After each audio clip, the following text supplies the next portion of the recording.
there doesn't seem to be a lot of people who are lined up with where you stand on these issues. So there is now a new challenger approaching in the general election. Justin Amash, an independent congressman, wants to lead the Libertarian Party ticket. So let me show you his announcement and his little Twitter thread here on why exactly he is running. And I'll also get to why he's really no different than Donald Trump ultimately. And also, I'm going to end on one hilarious clip. You got to wait for it if you haven't seen it. It's from the 2016 Libertarian debate. It's just fantastic. But wait for that. First, here's Justin Amash tweeting out saying, "Let's do this," linking to his Amash for America. I assume to donate to him. He goes on to say, "Today I launched an exploratory committee to seek the Libertarian Party nomination for President of the United States. Americans are ready for practical approaches based in humility and trust of the people." Oh, really? And he ends on this saying, "We're ready for a presidency that will restore respect for our Constitution and bring people together. I'm excited and honored to be taking these first steps toward serving Americans of every background as president." Yeah, you're not going to win. Now, but that aside, Justin Amash is really not all that different from any other conservative. In fact, you could maybe even argue he's even more conservative in some ways than Donald Trump is. Let me first play his appearance here. This was just posted today. He was on MSNBC discussing this announcement.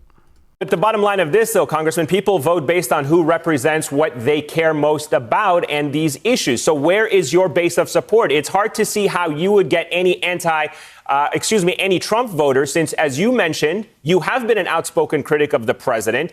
But let's be honest, you're also a conservative who voted against Obamacare. You're against universal health care. You're anti-abortion. You don't exactly line up with Joe Biden or the Democratic Party either. So people are going to vote on the issues that matter to them. And I'm asking you, there doesn't seem to be a lot of people who are lined up with where you stand on these issues. Actually, I think you're making the case for the candidacy. There are millions of Americans who aren't represented by either Donald Trump or Joe Biden, who aren't represented by the Republicans or the Democrats. And those millions of Americans deserve a choice on the ballot. And it's pretty silly to say, well, we shouldn't allow another candidate to be on the ballot. We just want to have these two candidates. And in fact, the way we got Donald Trump is because every Republican who didn't like Donald Trump was told insistently, they were told, you must vote for Donald Trump because he's the Republican nominee and you have to vote for the Republican. Similarly, people are being told today on the Democratic side, you have to vote for Joe Biden, and Republicans are being told you have to vote for Donald Trump again. That's not the way the system is supposed to work. We're supposed to have a system where the people are represented, and there are millions and millions of people, I would say the plurality of Americans, who are not well represented by either of these two parties or either of these two candidates, and they deserve an opportunity to vote for someone that they want to win. Now, he is right about one thing. Most people are not represented by either party. In fact, most people self-identify as independent, or I should say a plurality of voters self-identify as independent rather than Republican or Democrat. But that doesn't mean that they automatically align with Justin Amash. When you actually look at Justin's voting record here, it's almost completely in line with Donald Trump.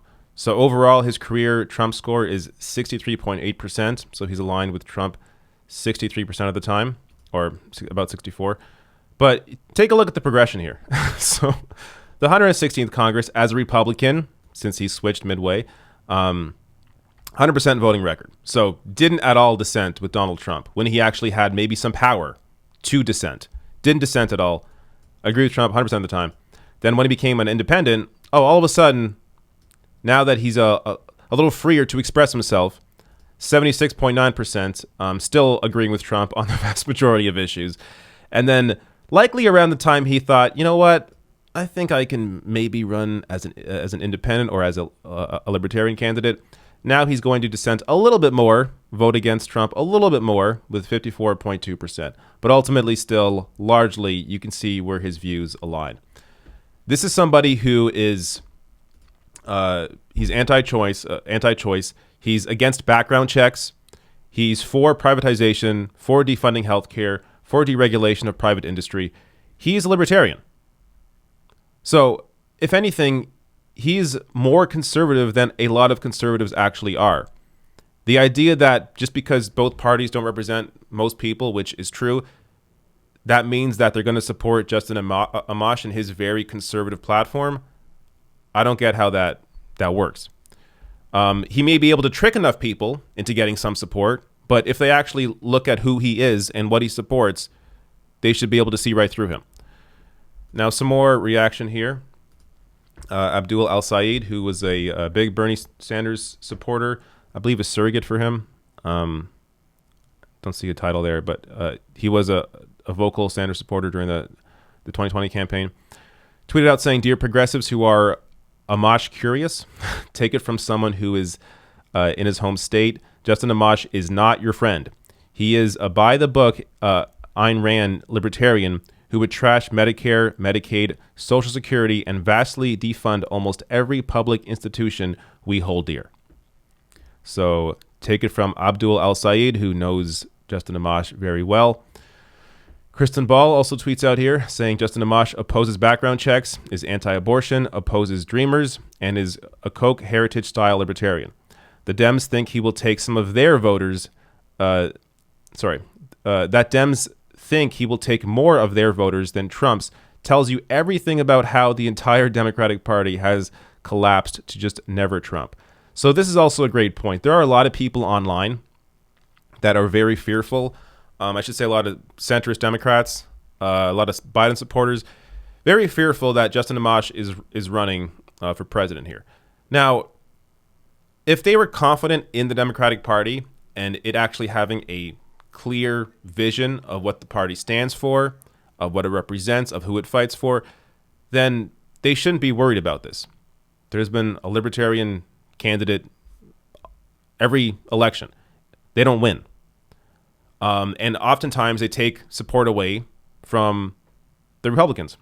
But in this case, because Joe Biden's platform and the Democratic Party really has in many ways become more conservative over the last 4 years, a lot of centrist Democrats are afraid that Justin Amash will appeal to them simply because of how already conservative the Democratic Party is. So, look, we're going to see. First of all, I think he has to actually become the leader of the Libertarian Party. That has to be a whole process.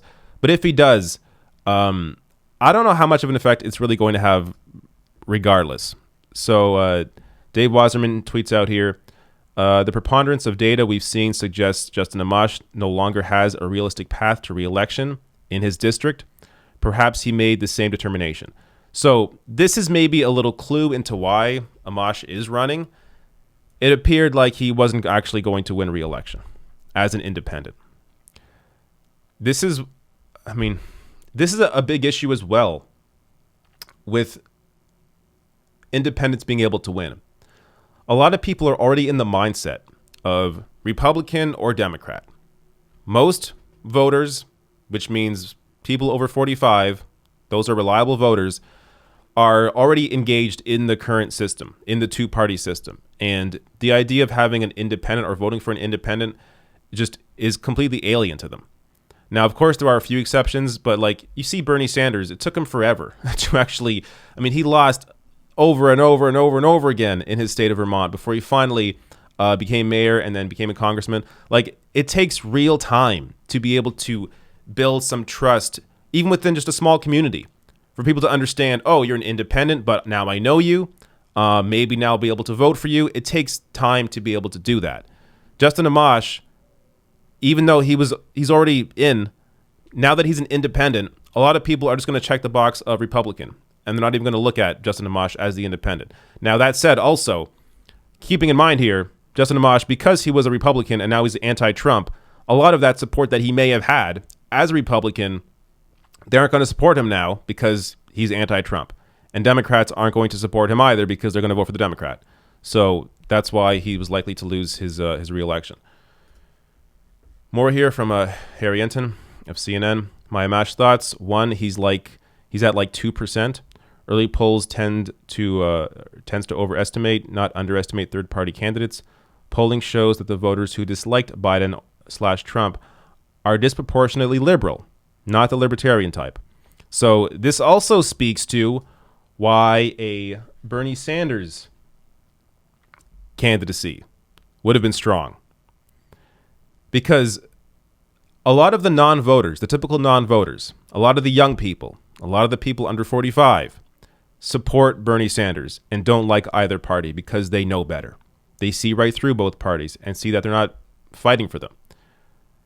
Whereas if you had Bernie Sanders as the nominee for the Democratic Party, you would win those people that are disproportionately liberal, the ones that don't like either party, and you would also likely win over the vast majority of reliable Democratic voters because they're going to vote for the Democrat regardless of who the candidate is because they want to vote against Donald Trump. So this is why Bernie Sanders was a stronger candidate, because he brings out a lot of the people that aren't going to vote for Joe Biden, in addition to also bringing out the Joe Biden, Hillary Clinton base that are going to vote for the Democrat regardless of the candidate. But old conversation now. Don't want to, retread these old points that don't matter anymore. I'm going to end on this, though. This is one of my favorite clips. I've watched this again and again and again, not just recently, but in the past when this came up. This is, I believe, from the 2016 Libertarian Party debate. This is what the Libertarian Party is about. Watch. Should someone have to have a government-issued license to drive a car? Hell no. What's next? Requiring a license to make toast in your own damn toaster? The license to drive? I'd like to see some competency exhibited by people before they drive. All right. I could watch that over and over again. That is crazy. Crazy that they were booing Gary Johnson because he wants to see people at least be competent drivers before being able to drive. And they're cheering on the guys that want to have no license. Okay. Anyways, that's the Libertarian Party. I think this is clearly why Justin Amash is not somebody that you want to vote for.